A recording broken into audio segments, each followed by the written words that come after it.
good afternoon or good evening, depending on where you are and when you're seeing this.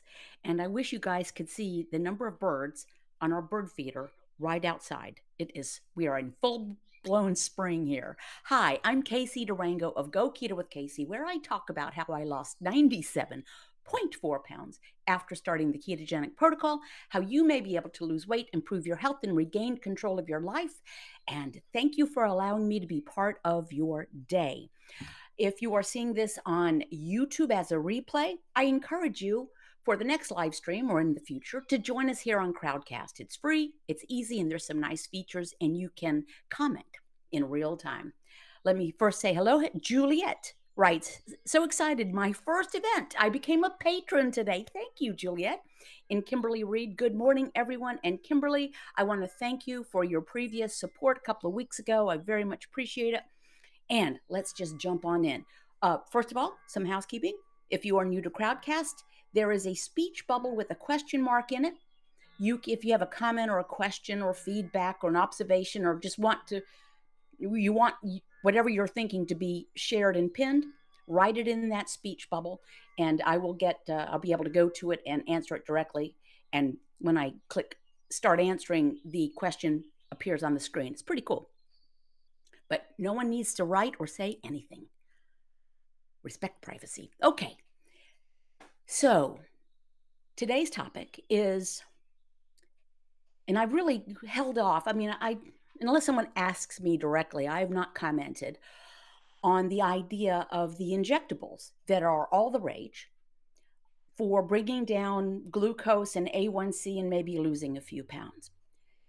So I want to start out by saying, more power to everybody who is finding some relief or happiness or success with one of these injectables, which I guess now are everywhere. It used to be kind of a prescription thing, and now commercial companies are selling it. It's too numerous to count. So that's great. I'm just going to share my thoughts for myself. For those of you who are unfamiliar with the ketogenic protocol, it is one whereby you lower your carbohydrate intake to the point where your liver does not shoot out glucose like a fire hose. And when the fire hose is kind of turned off, the body happily switches from burning glucose or sugar for fuel to burning ketone bodies or fat for fuel. It happens. You don't have to take a potion or an exogenous ketone or anything. Just lay off the carbs. So that is what I did. My history, you can go to my blog, caseydurango.com, and see a bunch of photographs and read some of my story. But I had been overweight, obese, and morbidly obese from my mid-20s to my mid-50s. I tried it, pretty much everything like you guys probably have or possibly have. And I gave up on losing weight because it didn't work. It seemed the more I did, the more things I tried, the heavier I got. So I gave up on that, but I didn't want to take insulin for type 2 diabetes. I have been diagnosed and treated for cancer 3 different times throughout, starting when I was about 30 up until when I wasn't 30 anymore. I can't remember how old I was with the recurrence of, anyway. Cancer, okay, that's scary and not fun. But I really couldn't stand the idea of losing a kidney or a foot to diabetes. And I didn't want to take insulin. Now, I'm not afraid of shots. I just didn't want to do that.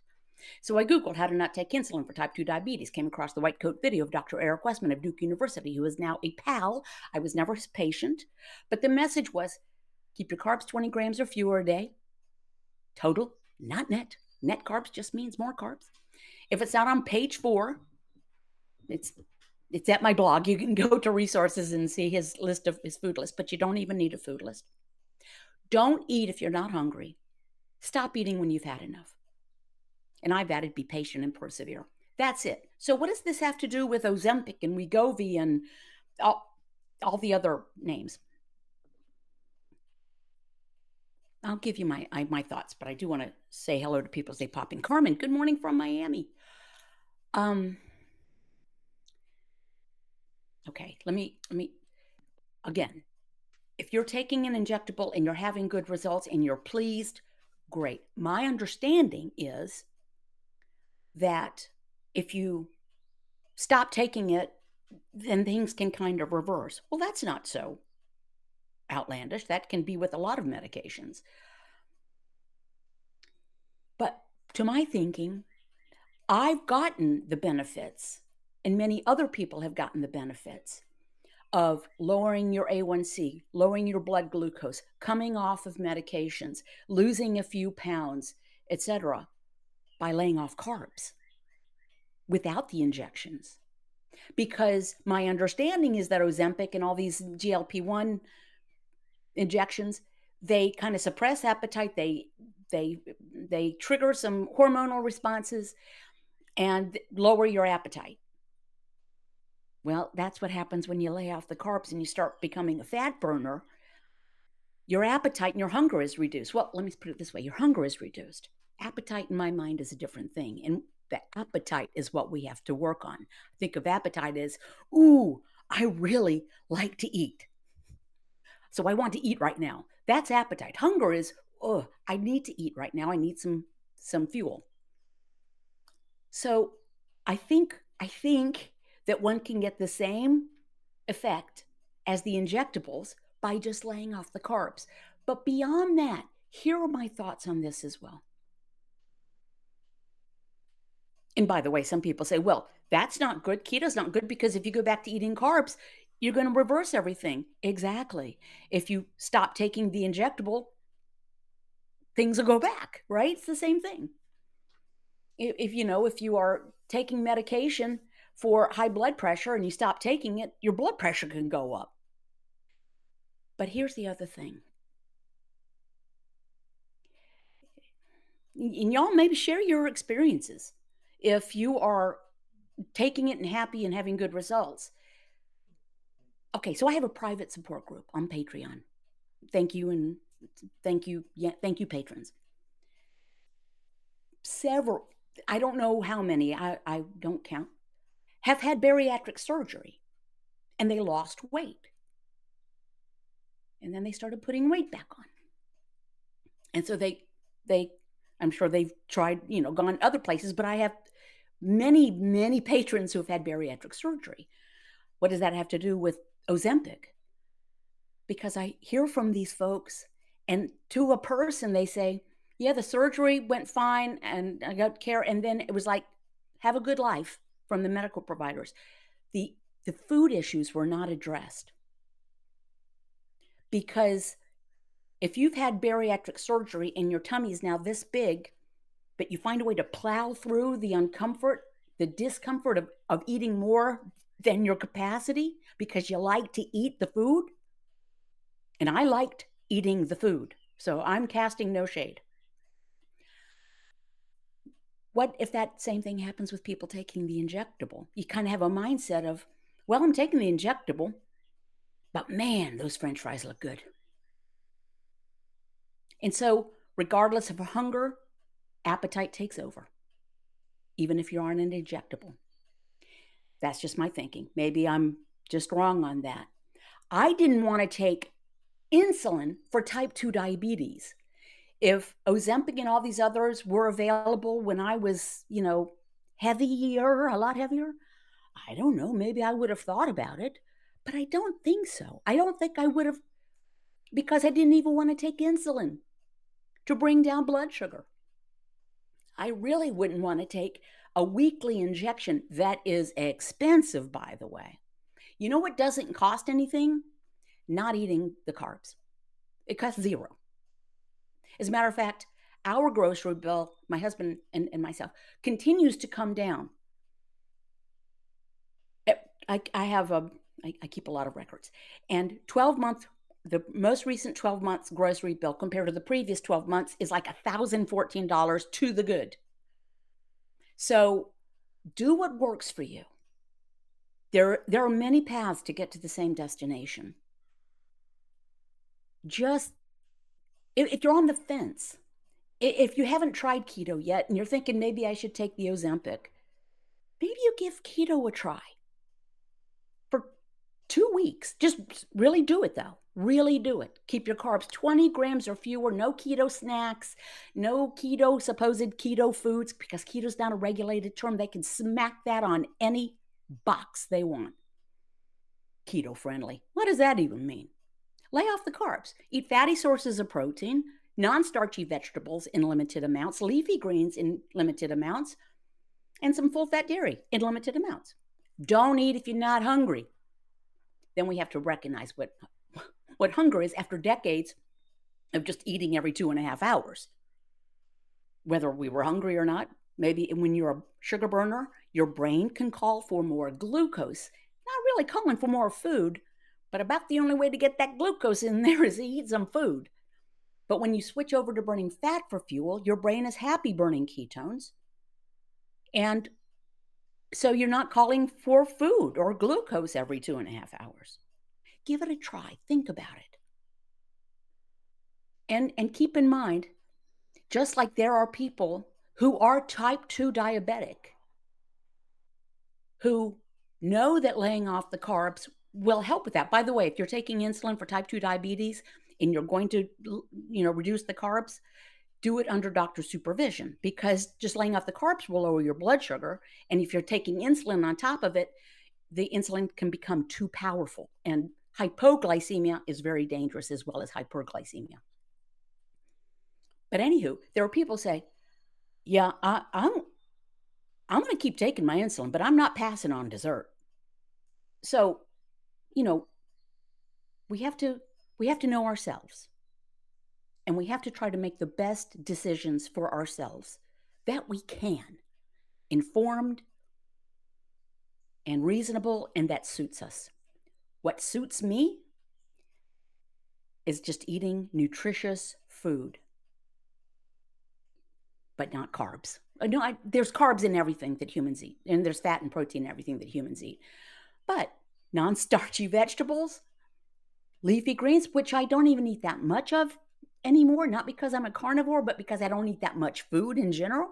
And the bulk of the nutrition is going to come from the fatty sources of protein. You might be able to see, got a bunch of eggs back here, and I've got like another 7 dozen in the other room. We have backyard chickens. So a lot of my nutrition, my husband's nutrition, comes from eggs. He eats more than I do. He requires more than I do. And my A1C, last time I had it checked, was 4.6. My glucose was 69 at my last annual, but I check it every week, and it ranges. My average is about 72. I'm in ketosis. I check with the blood meter once a week. And my average ketones, I think, are 2.5 beta hydroxybutyrate, and I don't have to take an injection. I'm on 0 medications. I don't take a multivitamin. I take a teaspoon of cod liver oil a day. That's the sum total of my supplement intake. So just give it a thought. And keep in mind, these are just my opinions. There is much to be said. It gives me pause when you see commercials in office settings. People are happy and smiling and literally dancing, talking about their type 2 diabetes and how they can take whatever medication and it helps them lose a few pounds. And yay, I have type 2 diabetes. Come on. Not a happy circumstance to have type 2. It's dangerous. It's inflammatory. It leads to, downstream impacts. But that's pharmaceutical marketing for you in the United States. You're not allowed to do pharmaceutical marketing, I think, in the UK. It's against the law. I am going to turn my attention to you guys. I will tell you there's not one thing you need to buy to be 100% successful at the ketogenic protocol. Not a kit, not a meal plan, not exogenous ketones, and certainly not foods that say they're keto.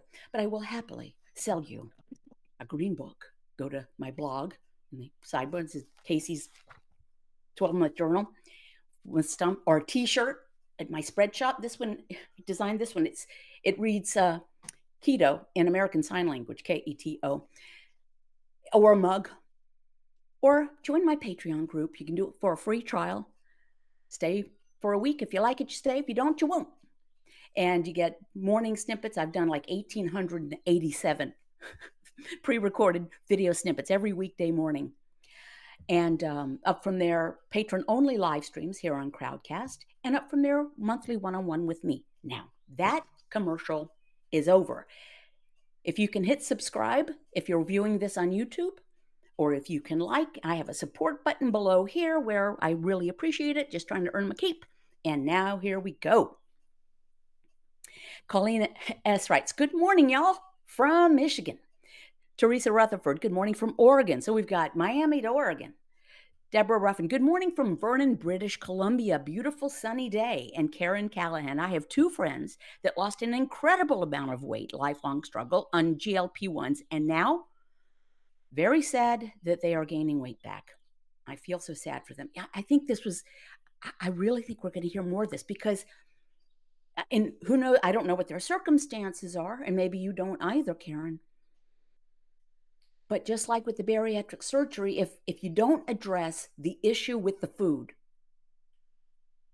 if we say, well, I just don't want to give up anything, okay, that's your call.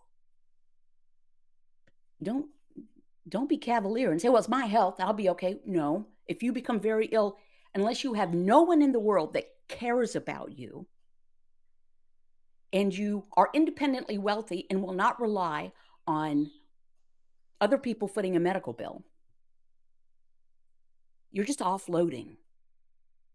You're offloading the concern and the care and the worry to other people. It's very cavalier to say, it's my body. Okay, I'll keep taking the insulin, but I'm not giving up dessert. Okay. So I don't know. I've never taken a GLP-1. I don't intend to, don't need to. Laid off the carbs. And keep in mind, I knew in 1977 that low carb worked for me. I got the original Atkins book. I did the induction period. I had put on like 12 or 13 pounds the first year and a half at college. I lived on campus.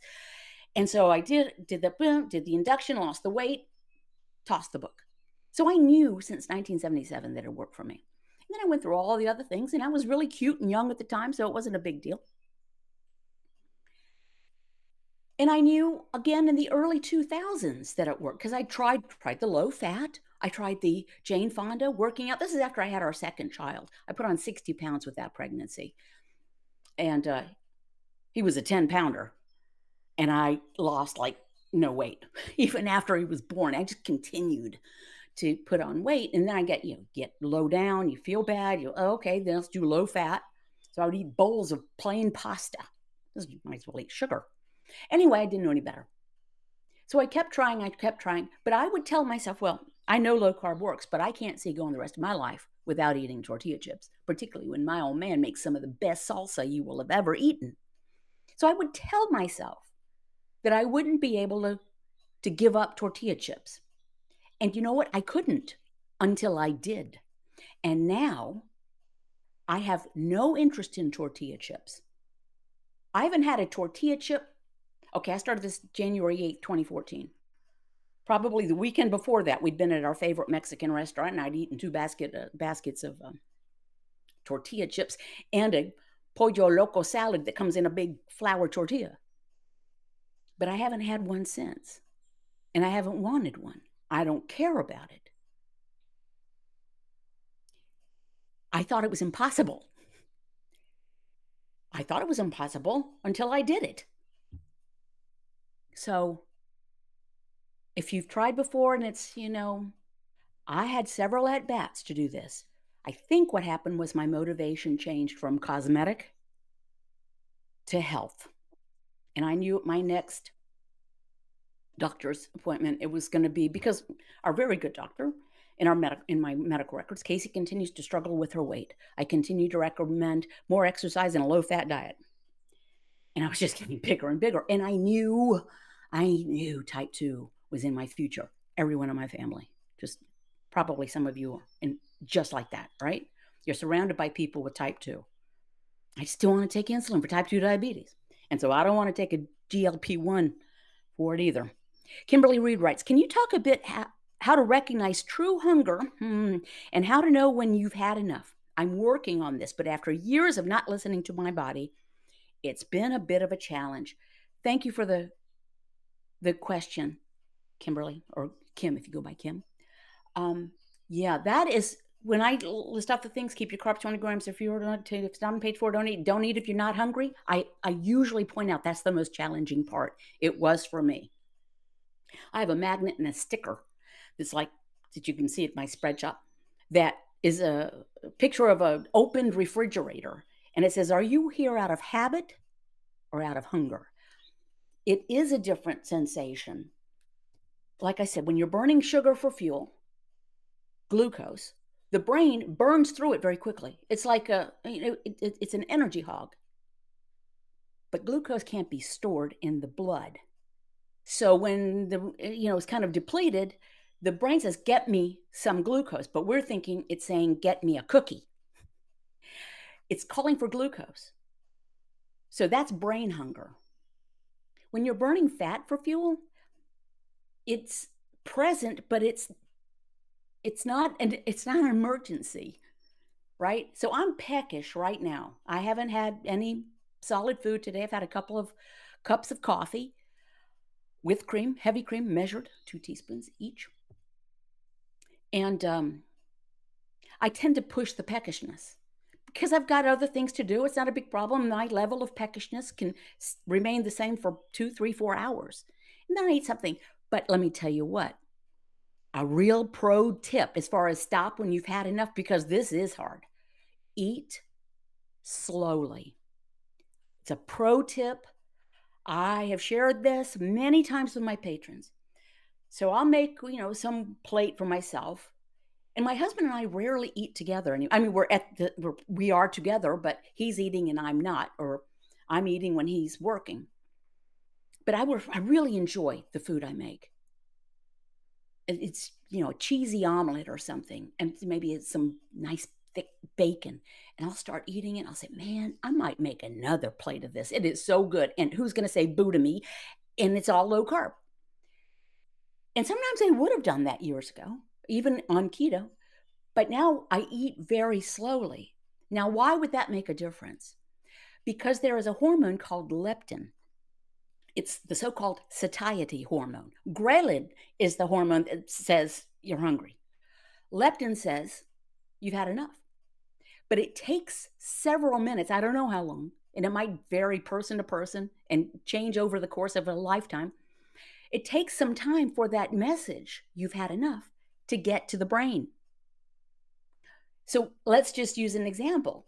If it takes 12 minutes for that signal to get there, but you've inhaled your food in 7 minutes, you maybe have already gone back for seconds. And then you eat more, and then you're like, "Oh, that was too much food." This is not pleasant. So eat slowly. Ask yourself, are you here out of habit or out of hunger? Because we have been conditioned.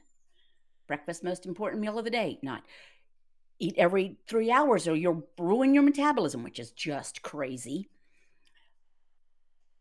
And your body will go into starvation mode if you don't eat, regularly, like, twice or 3 times a day. Really? That is kind of an insult to people who are actually starving. But anyway, hunger and just wanting to eat, and we all have to figure that out ourselves. I start by pushing the peckishness. She's like I could eat, but I don't have to eat right now. Karen writes, "I wake up most nights feeling empty, but after coffee in the morning, I'm fine pushing the peckishness, sometimes until 1 or 2, and I generally eat dinner about 5:30 and then I'm done." I too have struggled for years with reading my body. We are so out of touch. Something that is so we are born. Newborns know when they need to eat.